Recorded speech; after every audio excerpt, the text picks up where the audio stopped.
Clint Eastwood's love life has never been ordinary. It's been a whirlwind of marriages, affairs, and romances that kept Hollywood talking.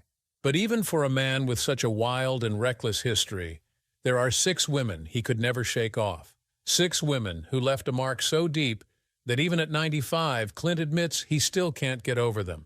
So who are these women, and what made them impossible to forget? Join us as we reveal the 6 loves Clint Eastwood could never leave behind. Sandra Locke. If there was ever one woman Clint Eastwood could never erase from his memory, it was Sandra Locke. She was not just another chapter in his life, but an entire messy novel filled with love, betrayal, ambition, and tragedy. Their relationship carried all the elements of a classic Hollywood melodrama, the soaring highs of passion and success, and the brutal lows of manipulation, control, and heartbreak. It all began in 1972 when Locke and Eastwood crossed paths through a mutual friend, Joe Himes. At the time, Locke was married to Gordon Anderson, her childhood best friend. Their marriage was platonic since Anderson was gay, yet the two remained legally married throughout her life. Locke auditioned for Eastwood's film Breezy, but she was turned down for being too old. The rejection, however, did not extinguish the spark between them. Just a few years later, in 1975, Eastwood cast her in The Outlaw Josie Wales, and by then, the attraction between them had already taken root. Their professional partnership blossomed quickly. Locke co-starred with Eastwood in 6 of his films, including The Gauntlet, Every Which Way But Loose, Bronco Billy, Any Which Way You Can, and Sudden Impact. In those early years, their bond seemed unshakable. Locke recalled Eastwood once telling her that he had never been faithful to a woman before because he had never truly been in love, and then half-jokingly crooning that she had made him monogamous. She believed him. She even took a pay cut for Josie Wales simply for the chance to work with him, convinced that their connection was real. They built a life together, moving through homes in Sherman Oaks, Bel Air, Northern California, and Carmel. The Bel Air mansion, which Eastwood bought for her, became her pride as she redecorated it into what she thought was their shared space. On the surface, it looked like a partnership destined to last, but beneath the surface, shadows of control and tension had already begun to form. Locke wanted more than to be Eastwood's on-screen partner. She dreamed of directing, of making her own mark in Hollywood beyond his shadow. Yet she claimed Eastwood discouraged her from working with anyone else and grew uneasy at the thought of her being too independent. Her directing projects, such as Rat Boy in 1986 and Impulse in 1990, were supported by him in name but often met with creative friction. She later revealed that Eastwood persuaded her to undergo 2 abortions and a tubal ligation because he supposedly did not want more children, though he denied coercing her and said the decisions had been hers alone. By the late 1980s, cracks in their relationship widened into chasms. Locke felt increasingly excluded, with Eastwood spending more time in Carmel while she remained in Los Angeles, growing lonelier by the day. The final breaking point came in April 1989. While she was working on Impulse, Locke returned home to find the locks on the door changed and her belongings placed in storage. Alongside this came a legal letter from Eastwood's lawyers, pointedly addressing her as Mrs. Gordon Anderson, a reminder that she was still legally married to her platonic husband. The shock was too much for her, and she fainted when she realized she had been shut out of what she believed to be their home. The fallout was brutal. Locke filed a palimony lawsuit in 1989, claiming she had endured humiliation and distress and demanded support, property, and her share of what they had built together. A year later, the case was settled out of court. Eastwood set up a Warner Brothers development and directing deal for her worth $1.5 million, awarded her the Bel Air home, provided $450,000 in cash, and arranged monthly support. In exchange, she dropped the palimony suit. But Locke would later claim the Warner Brothers deal was a sham. She alleged that Eastwood had orchestrated it in a way that ensured her projects would never move forward, effectively silencing her under the guise of opportunity. She said every pitch she brought was turned down deliberately. In 1995, she sued him again, this time for fraud and breach of fiduciary duty. A year later, they settled once more, the details kept under wraps. The emotional and professional damage was irreparable. After Impulse, Locke's directing career never regained momentum. She drifted from Hollywood circles, losing friendships she once cherished with women like Maria Shriver and Lily Finney Zanuck. The bitterness of her relationship with Eastwood seemed to cast a permanent shadow over her ambitions. While locked in legal battles, she also fought a devastating war against breast cancer. She underwent a double mastectomy and chemotherapy, describing how the stress of her toxic relationship with Eastwood had ravaged her health. She later revealed that Eastwood never reached out to her during her illness, a silence that cut deeper than any legal fight. Locke eventually put her pain into words in her autobiography, The Good, the Bad, and the Very Ugly. In it, she admitted that her greatest regret was not leaving Eastwood sooner. She wished she had recognized the manipulation, the false promises, and the control for what they were. In hindsight, she said she could have spared herself years of suffering by cutting their story in half. Sondra Locke passed away in 2018 at the age of 74 from cardiac arrest linked to breast and bone cancer.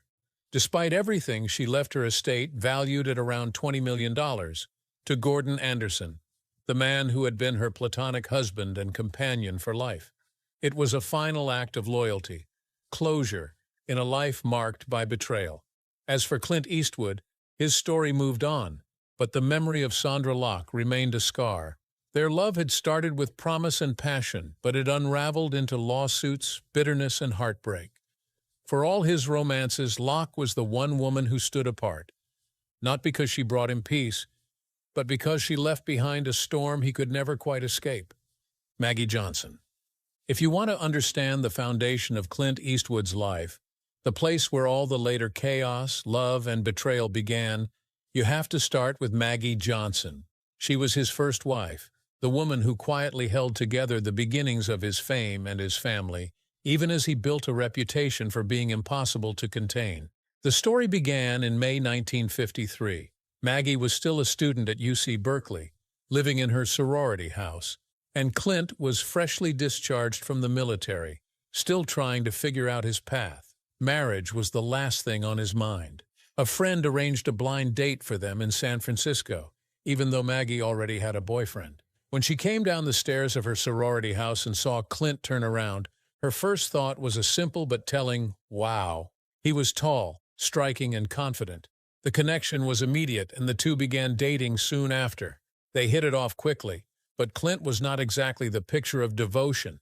Even before he moved to Los Angeles, he was seeing other women. One of them lived in Seattle and gave birth to his first child, Lori Murray, a daughter who was placed for adoption without his knowledge.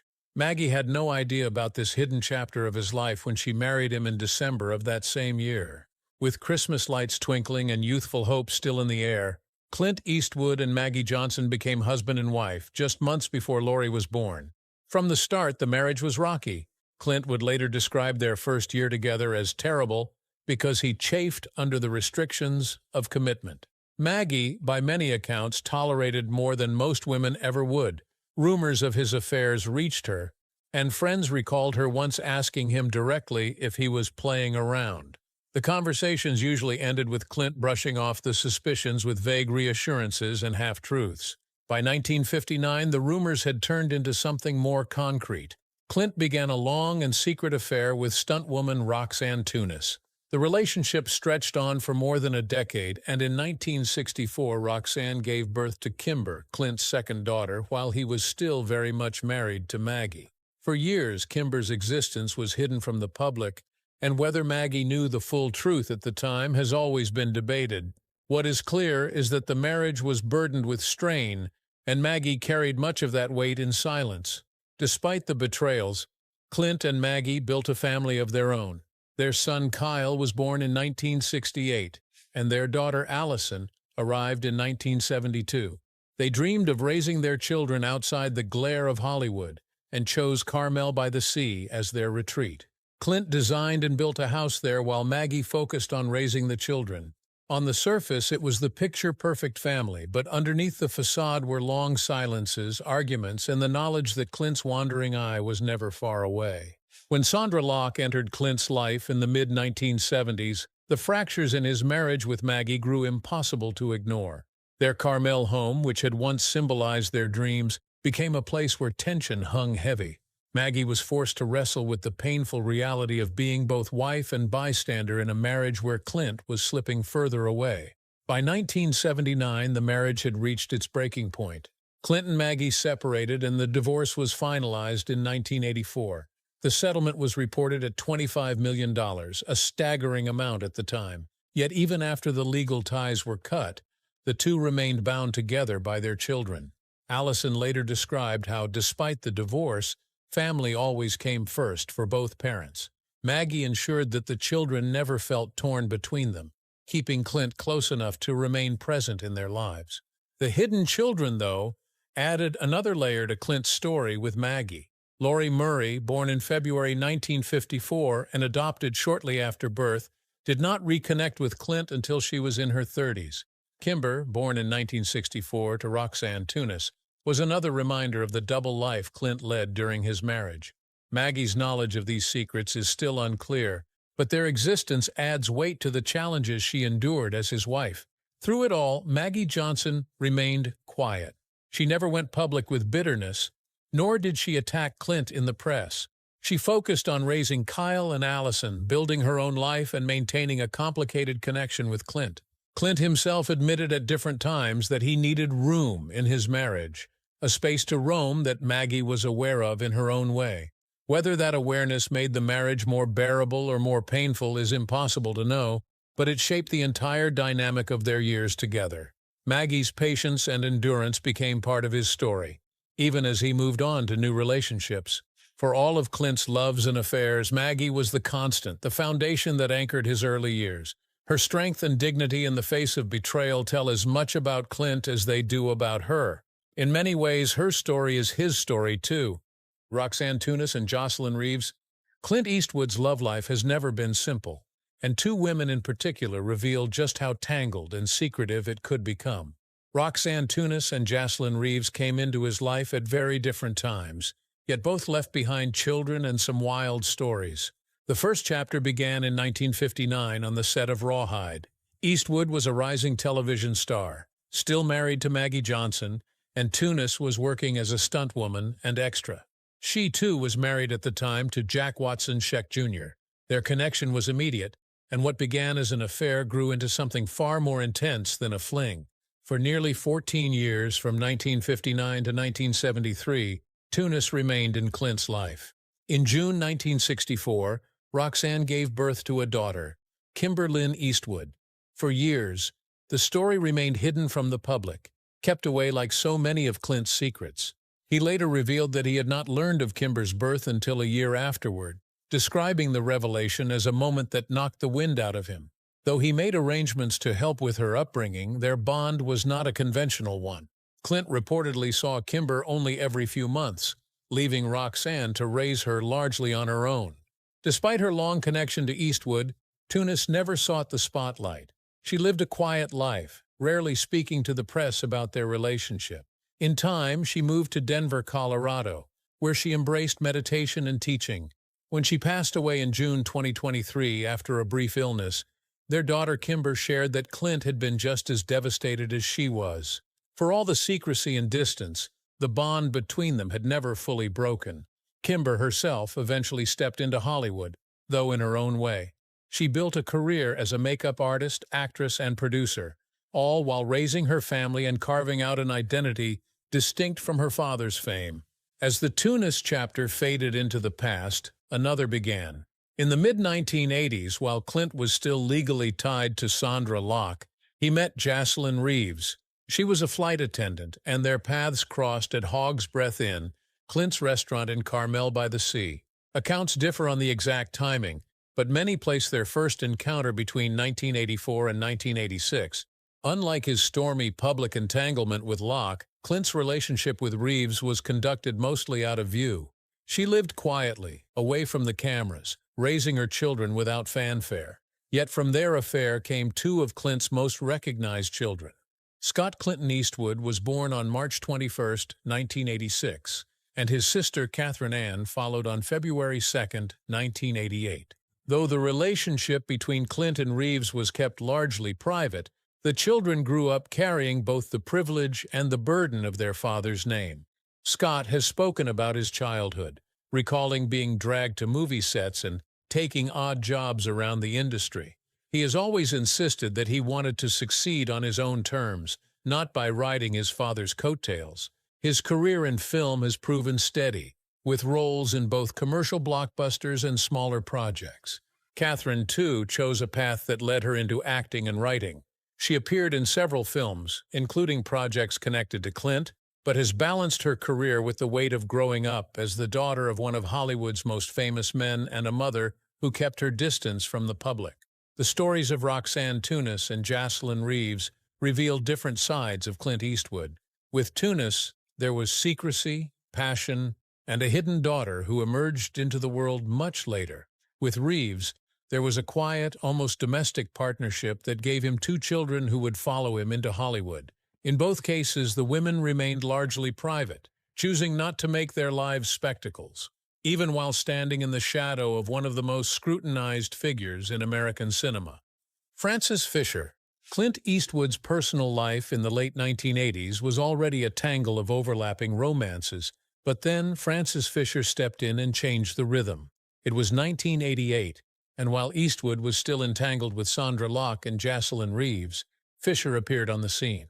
She had been cast in Pink Cadillac, and though they met during production, the real spark happened at the pre-production party. Fisher arrived on roller skates, walked into the room, and locked eyes with Eastwood. She would later recall in Clint Eastwood a biography that it felt like love at first sight, as if a missing piece of the puzzle had suddenly fallen into place. They grew closer during filming, and once back in Los Angeles, they continued seeing each other. For a while, the relationship was private and discreet, almost secret. Then in late 1989, Eastwood finally ended things with Locke. The move surprised Fisher, who later admitted she had not realized how tangled his life still was. By 1992, the relationship had become public. They walked red carpets together, and Fisher described their bond as steady and serious. She said she had fun with Eastwood, though faithfulness for her was a necessary condition. That seriousness took on new meaning in August 1993, when Fisher gave birth to their daughter Francesca Ruth Fisher Eastwood on August 7th in Redding, California. For a short time, it seemed like Eastwood had settled into something resembling domestic bliss. He was more present, more involved, and by many accounts, that period was almost miraculous for him as a father and partner. The happiness did not last. By the end of that same year, fractures began to appear. Fisher discovered that Eastwood still had an ongoing situation with Reeves, the mother of his other children. Paparazzi then caught him kissing another woman. The betrayals cut deep. Fisher moved into the guest house as the distance between them widened. By the spring of 1995, the relationship had ended for good. Looking back, Fisher admitted that relationships often begin with attraction, but once the honeymoon phase fades, survival depends on whether 2 people can withstand the challenges. Despite the heartbreak, the 2 remained on fairly good terms and co-parented their daughter without bitter public feuds. But as Fisher drifted out of his personal life, another woman was stepping in, Dina Ruiz.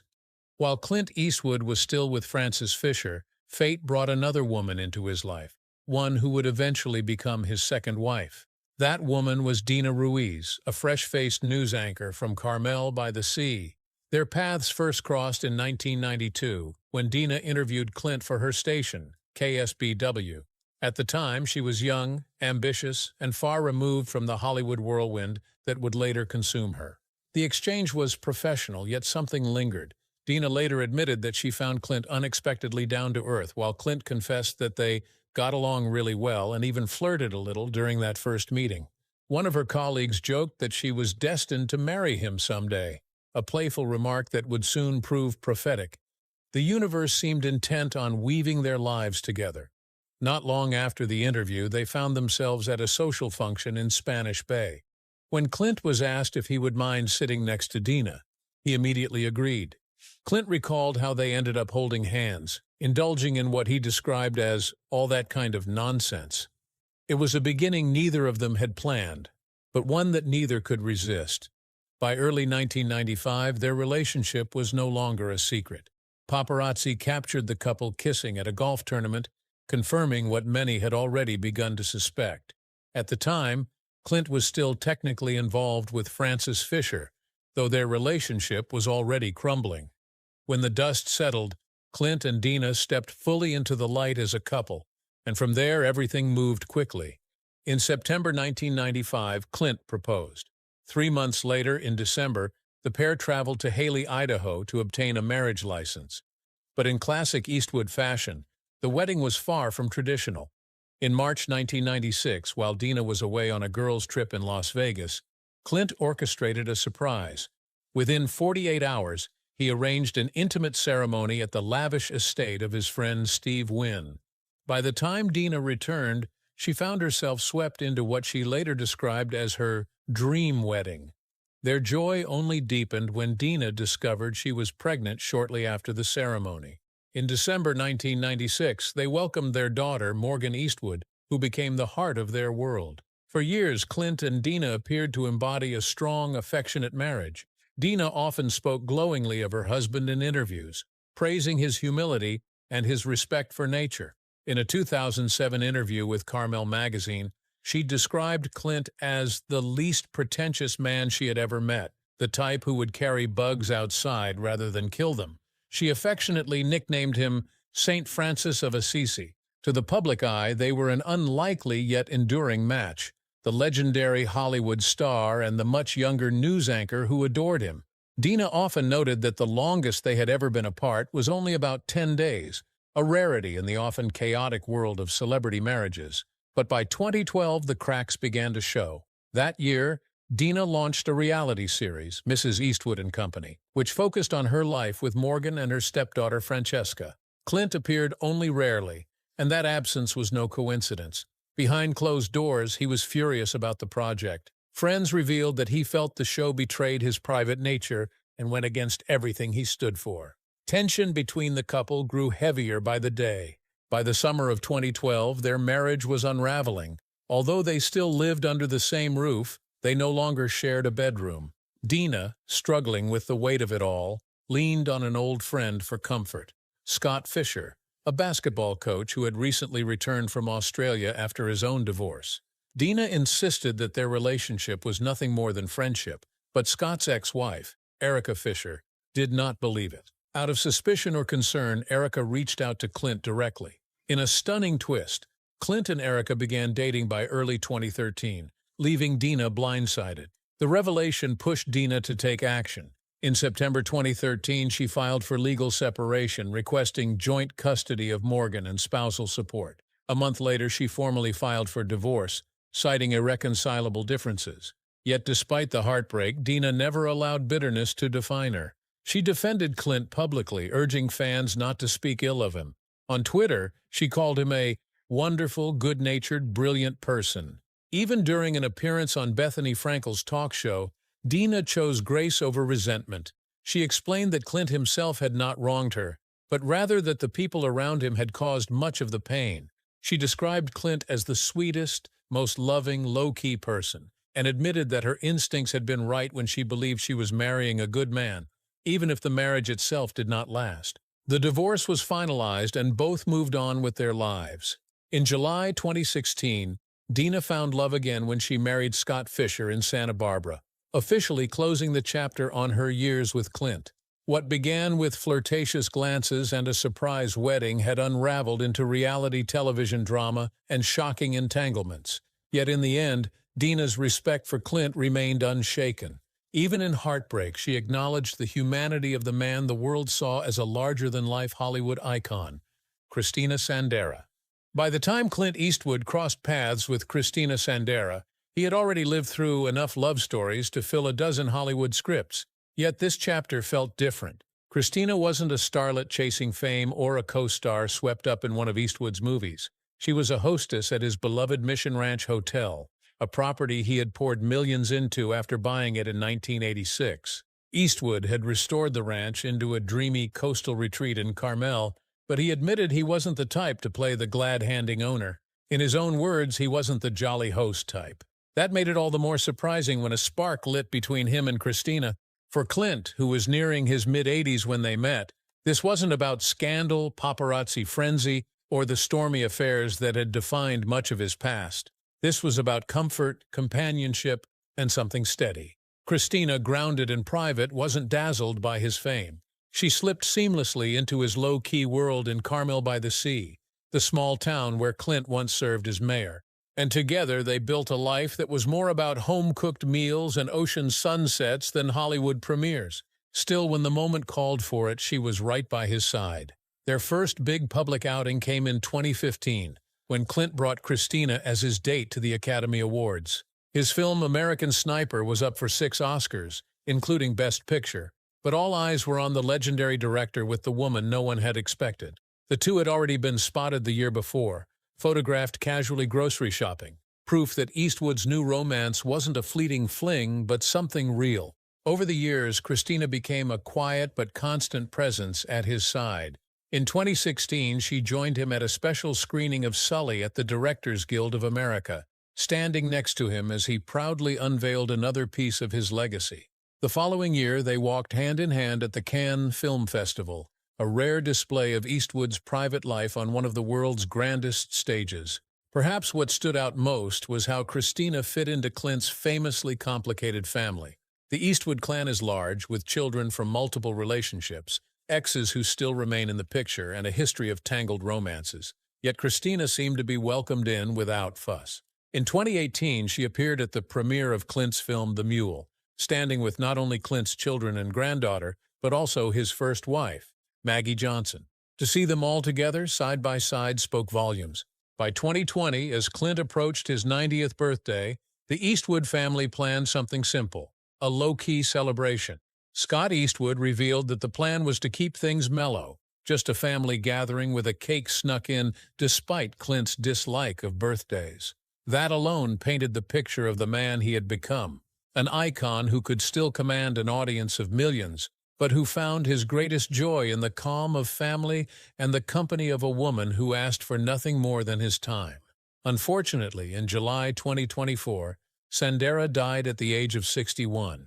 Christina Sandera may not have the tabloid-heavy history of Clint's other loves, but in many ways, that's what makes her so unforgettable in his story. What name on the list shocked you the most? Let us know in the comments below. Don't forget to like, share, and subscribe. Also click the next video shown on your screen. You will enjoy it.